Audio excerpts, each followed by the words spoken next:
Well, essentially I was approached about 2 years ago by Brian McGeechan, who was working on a play about John Thomson, and he asked me if I would take a look at it and give my thoughts on it. I didn't have any background in playwriting, so I said to him straight from the off, you know, this is going to be a wee bit different for me. But I did have a look at it, and I felt there were some things we could change about it, make it into a conversation about it. And then I heard no more about it. And then about 14, 15 months ago, I bumped into him one day. So what happened to the Johnny Thomson thing? And he said, I'd like to go right back to the start with this and rewrite it. And I wonder if you would come in and co-write it with me. So that's basically how I came into the story. Brian had already started it, and he wanted to get a co-writer on it. And between the two of us, we managed to set up the story and work it through ourselves, you know. Everybody knows about the history at this football club, but how easy or difficult was it for you to write this? It's very easy in many respects because you know the story and how it's laid out. The hard aspect of it is to try and put a different slant onto it. I've spoken to a lot of people about it, and I kind of liken Johnny Thomson to the likes of Buddy Holly or Ian Curtis. You know, from my perspective, I always wondered if people have revered him as the greatest goalkeeper that Celtic ever had, because he died so young. You know, that you never knew what was going to happen. He never get the chance to expand his career. So people could perhaps look through tinted glasses at a situation like that. So I wanted to kind of look at it and say, well, you know, what was he like as a person? You know, because if your first point is Johnny Thomson, he died at 22, right? You have to look at the other side of that and say, well, yeah, he was a young guy.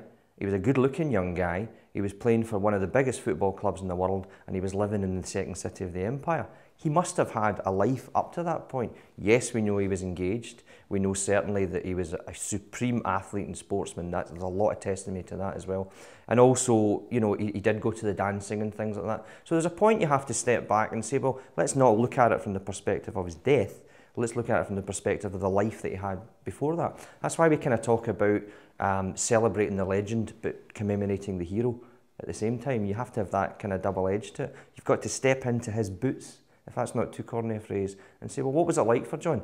What was it like when he came over here from Fife? He was a young man, he's living in Glasgow, there's all those sort of available attractions to him.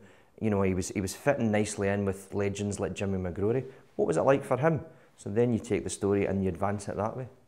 This isn't your first Celtic project, but did the subject matter bring any additional pressures? Because I know the one you were working on previously was a lot of fun for you to do.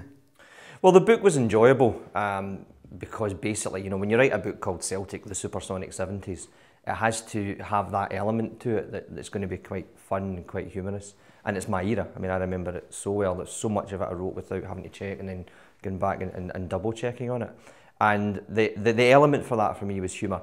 It had to be told in such a way that the story was entertaining and it was funny and had a lot of topical references to it.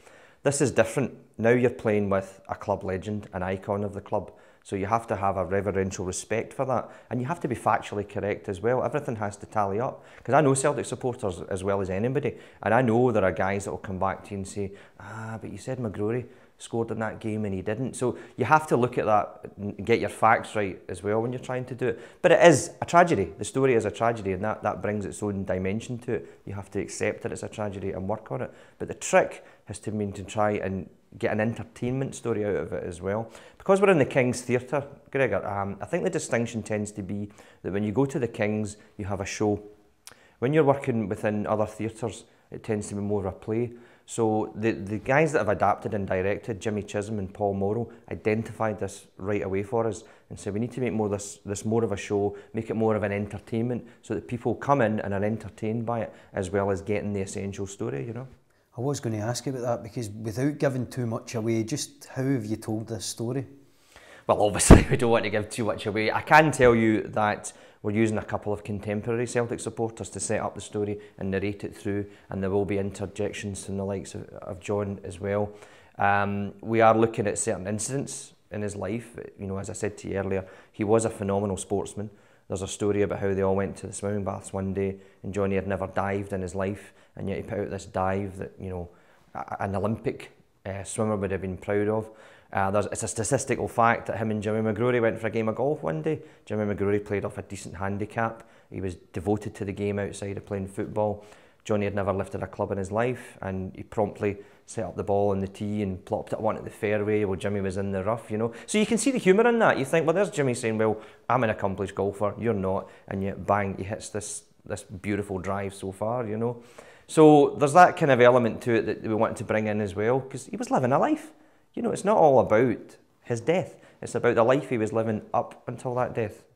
I know a lot of work's been taking place over the past few weeks, and you have actually chosen the man who'll be playing John Thomson, yes. But can you tell us who it is and just how difficult was it for you to pick him as well?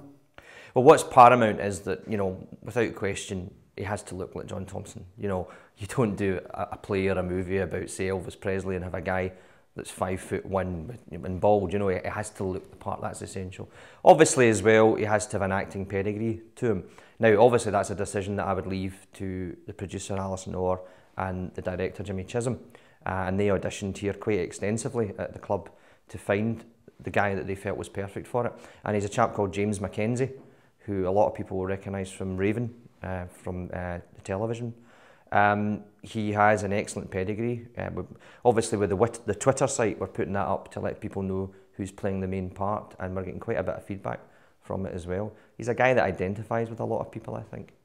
You've also had a lot of support from the Celtic supporters as well. You know, when you do something like this, it brings a few pressures as well, but the early reaction's been quite incredible. The early reaction's been superb, actually, Gregor, I have to be honest. I mean, when we consider that at this particular point, we're really a third of the way into marketing it. I think one of the things about this club in this particular last year is that Neil Lennon has united the club and the community and the supporters in a way that I personally feel I haven't seen since Martin O'Neill was here. Now, it's a cynical exercise to maybe say we want to tap into that, but you do have to tap into that, and you have to tap into the fact that Neil's a guy who understands the history of the club. He knows about legends, he knows about icons, he knows Johnny Thomson's place in the club, and you can tap into that and say, well, this is part of the history of this club. And Celtic supporters, probably better than any other club in the world, are totally, you know, conscious of their history and what it takes to be a Celtic supporter. You mentioned Johnny Thomson to any Celtic supporter, ranging from 7 years of age right up to 92, they'll tell you the story. I was going to say, this is a uniquely Celtic project. Yes. I don't think you'd find this anywhere else, would you? I don't think you can, no. I mean, I know there was something on the television a couple of months ago about the Busby Babes, you know, because they're obviously an iconic thing in Manchester United terms. But this is a uniquely Celtic project. To me, it reeks of the history of the club and what we are all about. We're a club that celebrates our legends and our heroes. Particularly, we celebrate our fallen heroes.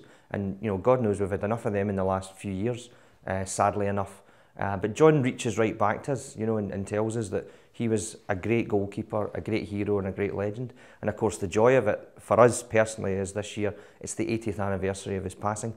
And opening night, as you know, Gregor, will be the 80th anniversary of John's passing. So it almost seemed fated, actually, when we were looking to try and get an opening night in September. Pretty much the only one we could get was the 5th of September. And we thought, well, you know, who's directing this from above, you know, that we can have an opening night that commemorates John.